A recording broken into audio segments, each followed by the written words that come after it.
Holy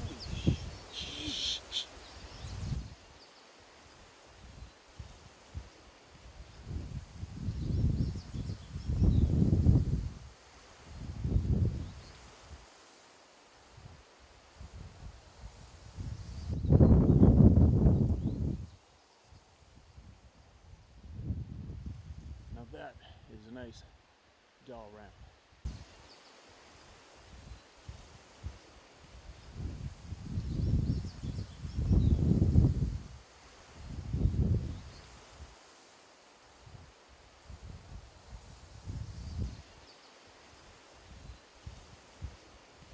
All right, changed my mind. I'm not going back to the cave. There's a big swamp in there. I'm gonna videotape that better on the way back out, and then this is where it drops down into the river, right there. So I'm right near where those guys dropped over the bank with the kids. Oops, up near the bush here, and saw what they saw. So again, the direction over here now. Get this camera set up and I'll show you. All right. So that's the direction. What is that on the lens? Nothing. So straight behind me goes to Strathcona Park, Comox Lake, Courtney, the old stomping grounds of the late great John Bendernagel, and many other people. It's funny. I remember when I met him years ago. Man, we're talking 20 years ago. Crazy. And I went to a thing he put on at University of Victoria. Spoke to him a bit about what I had seen, my grandfather had seen, and some other people I knew.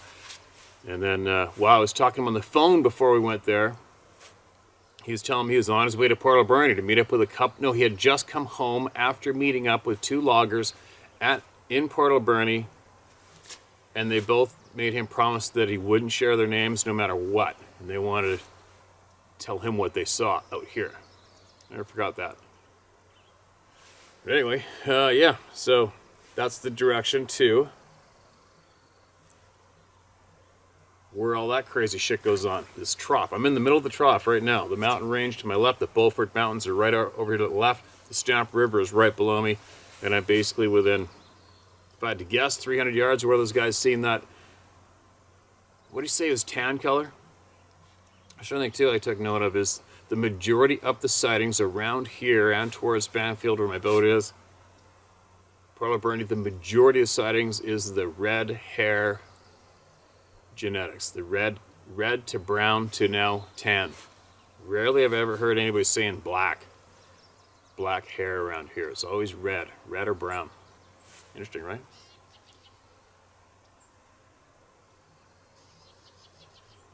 What do we got? Here we go again. Having a clue what I'm about to read, as usual.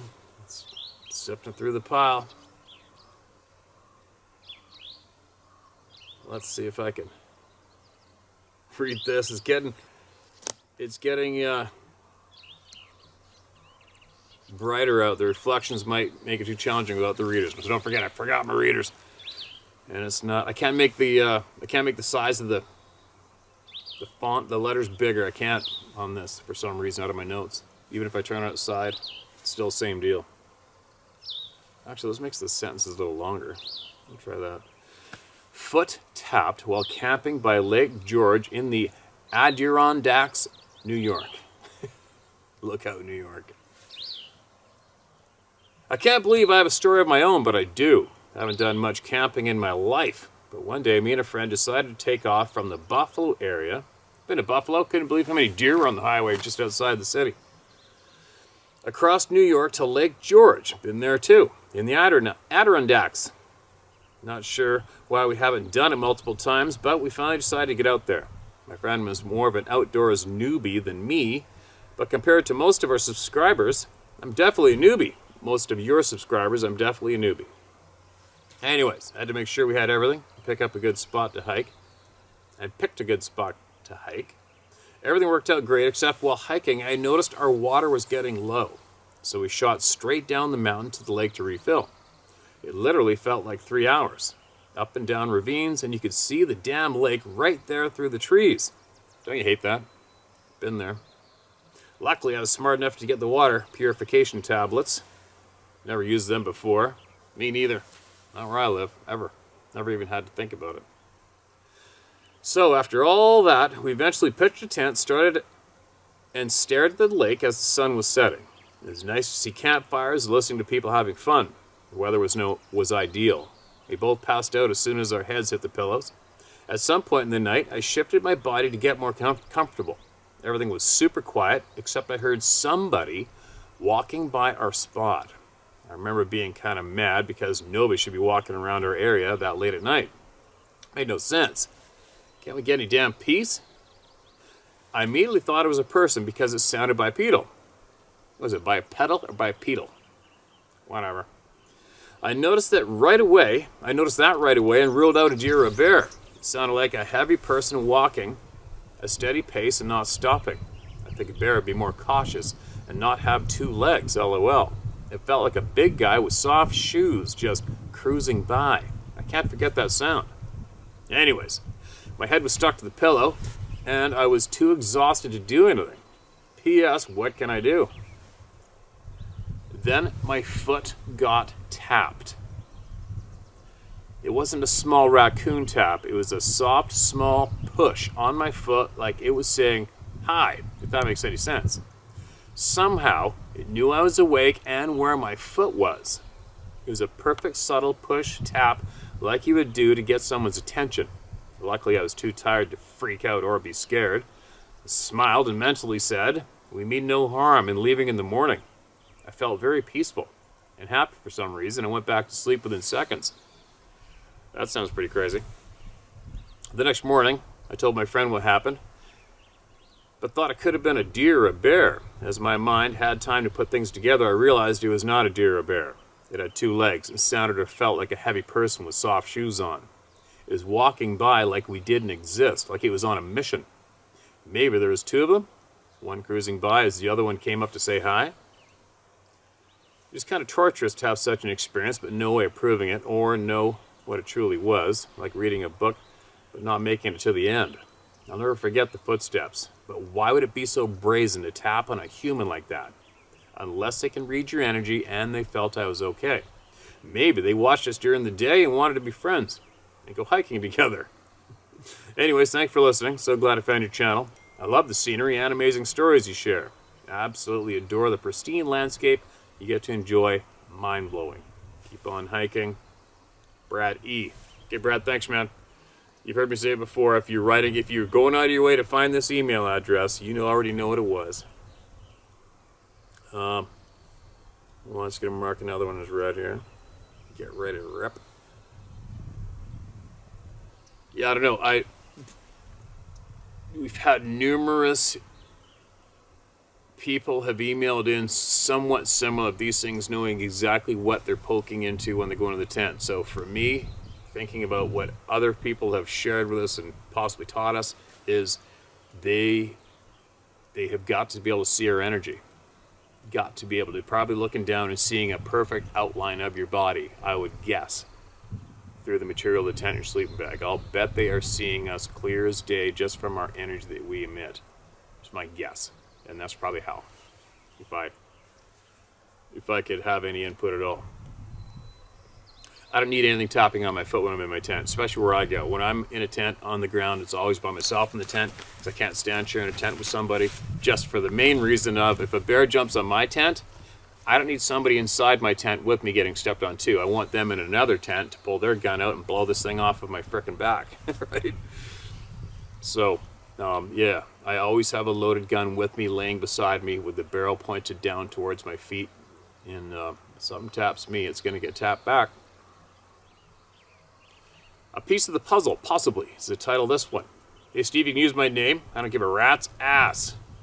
I'm Raymond Paulin, age 67, from Berlin, New Hampshire, living in the Great North Woods region of the state. And you're a free man. A free man. Good for you. Great North Woods region of the state in northern New Hampshire. Love your agenda. Watch your channel every frickin' day.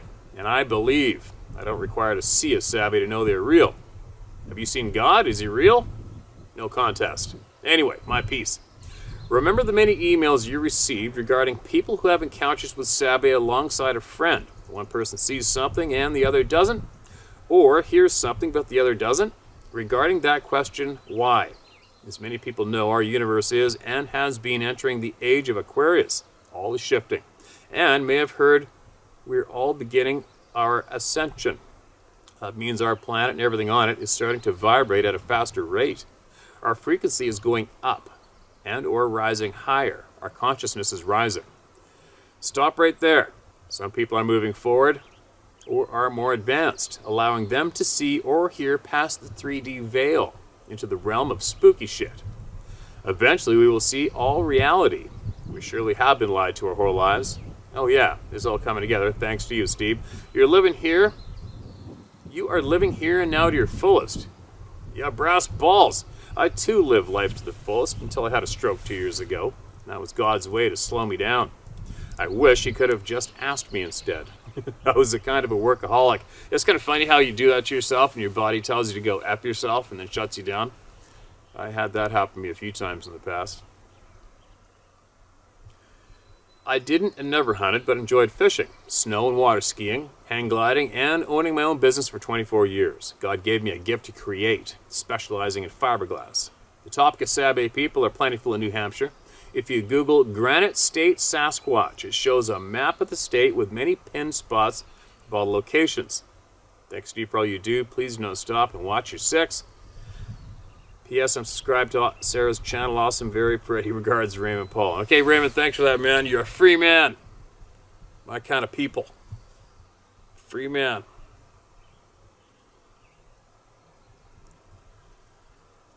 All right, what else do we got? Oh, what's this? All right, here we go. Mark this as red. Quick glance around. No red hair afros or dreads looking at me. Maybe they're listening, maybe they aren't. I don't give a shit. Here we go. Steve, I proofread and added punctuation to the best I could. Okay, man, I got no readers and there's reflections, so I'll try to read it the best I can. I decided to walk down to the woods and hang up by the creek. I brought my flashlight, my machete, and my 10-year-old cousin. Shake my effing head. We walked 30 feet into the woods and stopped. My cousin was nervously babbling about who knows what. I heard something and palmed my light, shushed my cuz, and we opened our ears. We got down on one knee and listened to see if anyone was down here already. If so, we're leaving. If not, we would walk all the way down to the creek and stop. It sounded like a bunch of kids talking. We couldn't make out what they were saying or if it was kids talking, but it was something that sounded like talking. It's exactly how the guy described that happened right here. So I had a great idea. A way to maybe get a reaction and find out if we were alone. And the reason why I'm so paranoid about people down there is my cousin was just a kid. He was 10, not an outdoors type at all, and I was avoiding any kind of altercation from drunk underage teenagers. So I threw a pebble in their direction. Then a breathing growl right effing next to me happened. Someone was standing right there to my left that I didn't hear or see this whole time. This really shocked me. I felt like I stuck my finger in an electric socket. And I was more surprised that I didn't know someone was right in front of us than scared.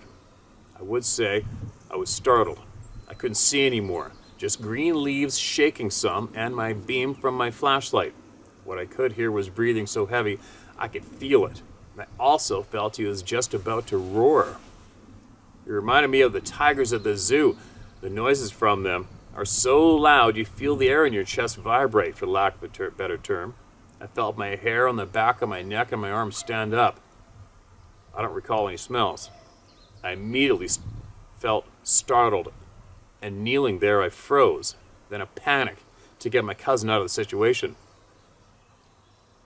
I stepped up, grabbed my 10-year-old cousin's hand and said, "Okay, we're leaving," out loud, and we quickly walked out. We didn't run. I don't remember if I was asking him or talking about what just happened or not, but nowadays he's 17 and he doesn't remember any of this. No, I didn't see this being, but I heard him. I felt the vibration from how deep and loud he was, and there was something else going on down there with no flashlights in the dark. I I did tell my aunt and friends about this weird story, and I can tell they think I'm making it up. How upsetting. I'm trying to confide in people I trust and convey how important, how strange this event was, and completely foreign to my life here in Philly, and they don't believe me. It's even worse.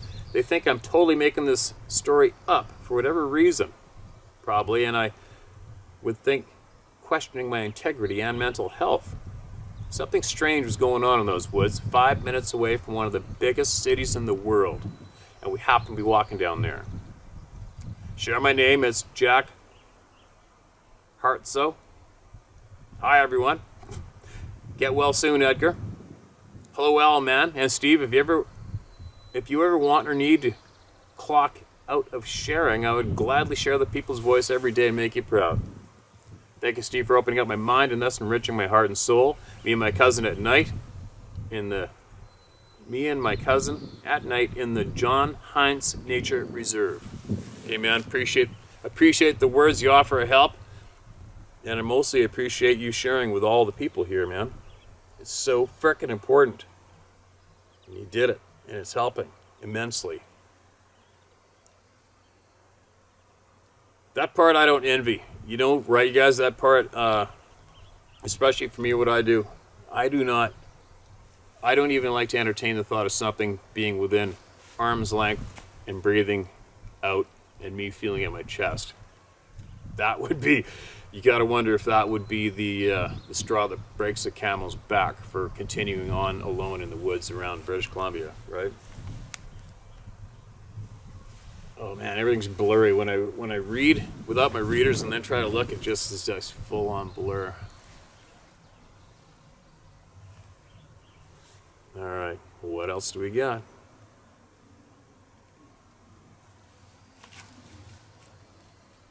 Hello, Steve. Oregon bow hunter encounter. You start off with your name. I'm going to share it. My name is Matt Noss. Knauss. I hope I pronounced it right, Matt. Bow season 91 started the first day of September. This time of year happens to be some of the best weather in Oregon. Well, best if you're not bow hunting. This year we had a very cold and damp summer, so I was happy we could just have fires and hopefully quiet ground to walk on. I was taking my nephew and his friend with me. They were going into their senior year of school, high school, so I had to have them back Monday morning. We left Portland Friday afternoon, heading into the Timothy Lake area in the Mount Hood National Forest. We arrived a little late to area I'd picked out to set up camp and unfortunately slept in late on Saturday morning. I assured my nephew and his friends that the best hunting would be in the evening and not to worry about it. Got to talk with a very friendly and informative state cop who was on fish and game duty. I led the two boys down a dry creek bed, dropping off my nephew's friend at a well-tracked game trail and my nephew, and continued on our way. After about a mile, we came across an area where an underground stream was bubbling, forming several large puddles. We decided to watch this area, and my nephew was about 60 yards away from me. We were both facing east, watching several game trails that led to the water. Behind us was a small clearing about 20 yards wide and mature Douglas fir beyond that. It was very quiet. Only a very soft breath of air felt on my face. From behind us, we kept hearing twigs snap and general movement in the trees, but when a branch snapped, this sounded like a gunshot. My nephew and I both turned to look. Now, facing west, looking into the stand of Douglas firs, with the setting sun steaming through the trees, we could hear something walking around, but only got glimpses of something moving. Then I saw it step from my left to right, moving from one tree to another, covering about 12 feet in a single stride. Ew. I could see the sunlight shimmer off of what looked like reddish hair, and it raised one arm up as it went behind the second tree, and instantly a very loud crack of a tree branch being broken, followed by a loud thud as it hit the ground. That's creepier than shit. I was trying to process what I just saw. I had not noticed my nephew had worked his way to me and was right behind me, and he whispered, "What was that?" He scared the crap out of me, and I whipped my head around and opened my mouth to cuss when the loudest growl that continued into a multiple high-pitched scream hit us. I mean, it hit us. I could feel it on my body, and it was so loud that my ears were ringing. Again, my nephew asked, "What was that?" I simply told him it was time for us to go. I know we covered the distance back to camp in record time, and my nephew's friend already had a castaway's signal fire going. My nephew is now an Oregon State Trooper working in the Fish and Game Division. Fast forward a few years, and I was hunting in far eastern Oregon overlooking the breaks of Idaho. I was there with my girlfriend's dad, grandpa, and 2 brothers. An elk whistled, and one of the brothers asked me if it was Bigfoot. They loved to give me hell for being a knower. It wasn't an hour later that the same growl that turned into a scream came up from deep in the Finger Canyon that we camped on top of. Grandpa said, "You know what that was, don't you, Matt?" I simply said, "Yes, I do." Grandpa said, "Well, boys, now you know what a Bigfoot sounds like, and I'm going to bed." I asked Grandpa how he knew what was making that scream. He told me when he first bought his little farm, he built a big chicken coop. One night, all hell broke loose, so he grabbed a shotgun and light and went out to the back door. He said all I could see from the nipples up, this thing next to his coop. His coop was 7 feet tall. He said he backed into the house and went to bed. His wife was yelling at him to get back out there when that thing screamed, and he told his wife to shut up and go to sleep. The next morning, every one of his birds had been pulled apart, but nothing seemed to be taken. Thanks for what you do. Sincerely, Matt Noss. Knoss? Noss. Hope I didn't butcher your last name, man. What's up with the chicken hate? You gotta wonder, right? I don't get it, man. I do not. There's a lot of things that go down that is just very, very confusing.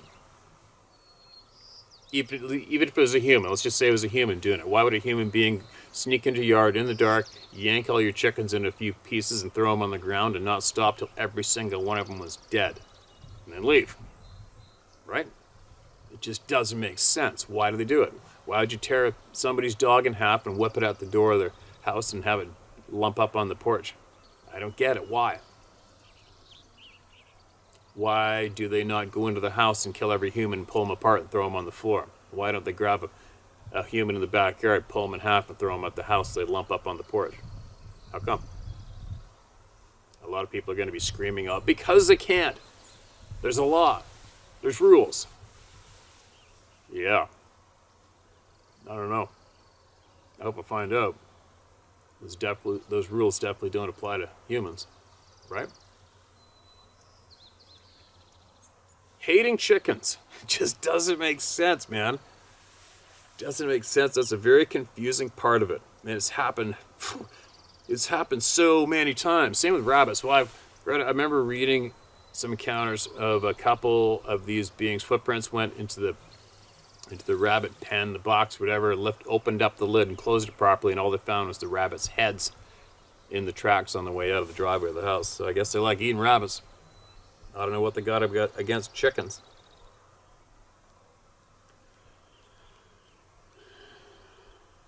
I can't wait to find out. I know we're going to find out everything. I got a feeling in my gut. It says as long as we don't stop, we're going to find it all out, right? All right. See if I can still pull this off. I can see shit. I can see great. It's just from there reading is getting fuzzy for me. My strange story. It was during the solar eclipse 2017. Our family wanted to see the eclipse in the best area along its path nearest to where we live. Those places were Pocatello, Idaho, and Newport Beach, Oregon. Most of our family went to Oregon. On the way there, from Salt Lake City to Newport Beach, one of our truck's transmissions broke just east, outside of Toledo, Oregon, on Highway 20. We called for a tow truck. We're very blessed to get help right away and find a repair shop who found a used transmission in Eugene. It would take 3 days for the repair and a good chunk of change. The problem was, now we realized that because of how popular the eclipse was, and thousands of people came to town to watch, there was nowhere to stay. Our mechanic suggested a small, out-of-the-way campground that was first come, first serve. With that miraculous news, we packed all our gear into the truck and drove there within a few minutes. It was called Elk City Park near Big Elk River. It was a quiet place, and next to us was camping a couple from Germany who had just finished a year-long camping trip to the USA and were staying to watch the eclipse and then go back to Germany. We felt so grateful to have a place to stay for 3 days. We set up camp, met the camp host, who was in a trailer, and had an uneventful evening. That night, though, was much different. Those of us in the tent were startled awake around 2 a.m., but what sounded like a train out of control with its brakes in lock position screeching, and the sound started across the river opposite our camp. Then, that continued suddenly near the road not far from our tent was the most blood-curdling scream that made us all stop thinking and just exist in terror. It was so loud. We looked all around to see what was beside us, but we saw nothing. There were no other sounds except those screams and screeches. It kept screaming with short breaks in between, but continued for hours. At one point, we heard loud cracking sounds in the woods right beside the river, like trees were falling and branches violently rustling. It was like being in a nightmare for what seemed like eternity. Of course, we had not slept.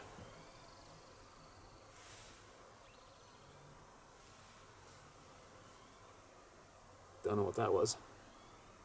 Where was I?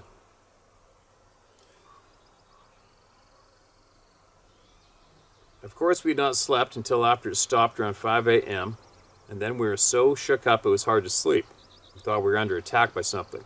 When the beautiful sun came up, we felt better and asked my brother-in-law, who slept in the truck cab, if he heard the screaming, and if he was awake all night too. To our utter surprise, he heard nothing, and me, and four of my children, my sister and two of her children, went to ask two other camps if they heard the screaming. The German couple in a tent next to our camp heard nothing, but they said the night before we arrived they heard what sounded like a huge scuffle in the trees falling down in the forest by the river at night that scared them. They thought it was a bear, or our camp host in his trailer heard nothing. We were very scared and perplexed indeed. How could such a loud screaming not be heard? We really wanted to go home, and we knew we had to stay another night, since all the inns were full and my truck was still getting fixed. So we set up camp for the night to be ready for an attack. I had a weapon and a light for everyone old enough to handle it. My brother-in-law thought we were being silly, so I said, "Let my sister sleep in the cab and you sleep in the lounge chair," and he agreed. To our great terrified dismay, it started again around 2 a.m. This time, my brother-in-law jumped out of his lawn chair to run to the truck cab, but his jacket drawstring got stuck in a chair and he struggled to get free of the folding chair. He was terrified, so was I. I was in the bed of the truck with my weapon and light, and I thought my brother-in-law was done for, even though I shone my light everywhere but saw nothing, just the blood-curdling loud screams getting closer and closer. We barely had courage to muster and utter to each other. I asked my kids if they were okay. Their shaky voices uttered yes. My brother-in-law jumped into the cab and stayed there all night. I was frozen with fear. My sister was frozen with fear. But even though the creature was close and continued the screams, my sister and I eventually, after maybe 30 minutes in the event, both ran to the tent to keep our kids safe. It continued for a couple more hours and stopped to our brains. It continued for a couple more hours and stopped to our brains and nervous system's relief. For the strangest reason, we felt safer in the tent. It's not a funny one. Isn't that funny how that works for so many people? We waited for sunrise, packed up, and left to get out of there, and waited at Newport Beach till my truck was fixed. To this day, we really don't know what the creature was, but my brother-in-law grew up in the Illinois country and said that screaming was like nothing he'd ever heard before. Even cougars mating didn't compare. After hearing the stories of others hearing blood-curdling screams and seeing these strange creatures, I believe wholeheartedly it was a forest creature like the Sasquatch, although most people I tell don't believe it was such a creature. My nephew believes me. He said he saw one briefly in his backyard in Colorado. So, thank you for letting me tell my story. Now, the thanks goes to you for sharing it. And like we've all said to each other before, you know what it was. The second you start emailing us here, you already know what it was.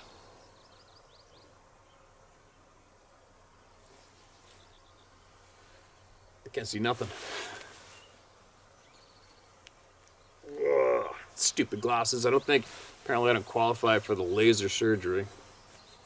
Straightens out your eyesight apparently, but whatever. I can still see game like crazy.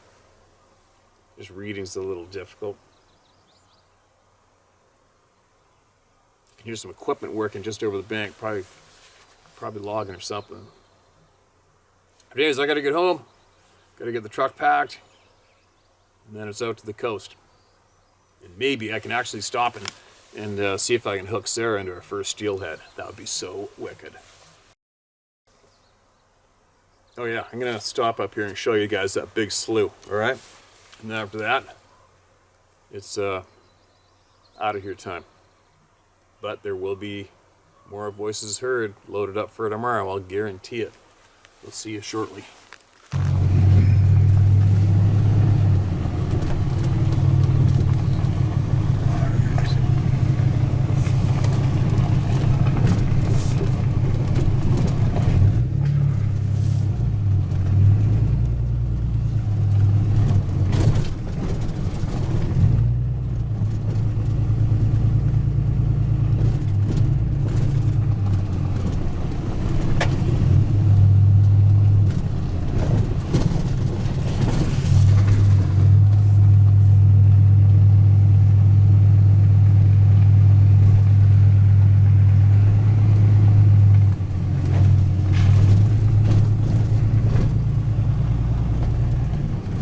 Fresh truck tracks on this road, just mine.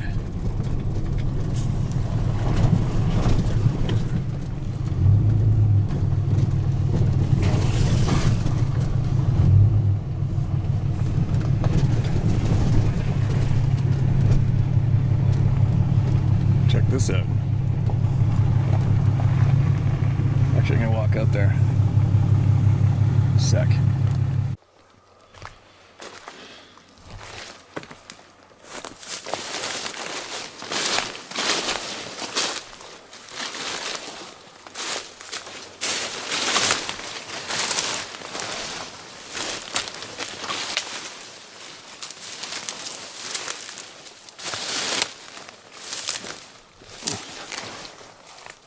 There we go, a little hidden oasis here.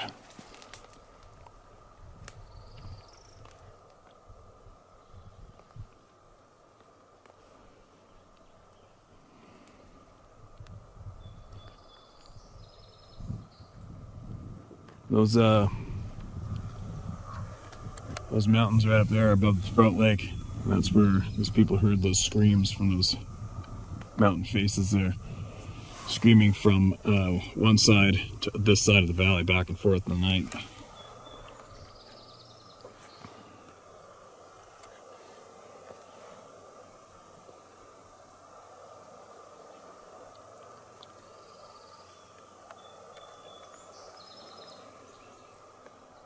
Be interesting to float around out here on a floaty all night long in the dead silence and have a good long listen, wouldn't it? if you're inclined and curious enough. I'll pass. There you go. We're out of here.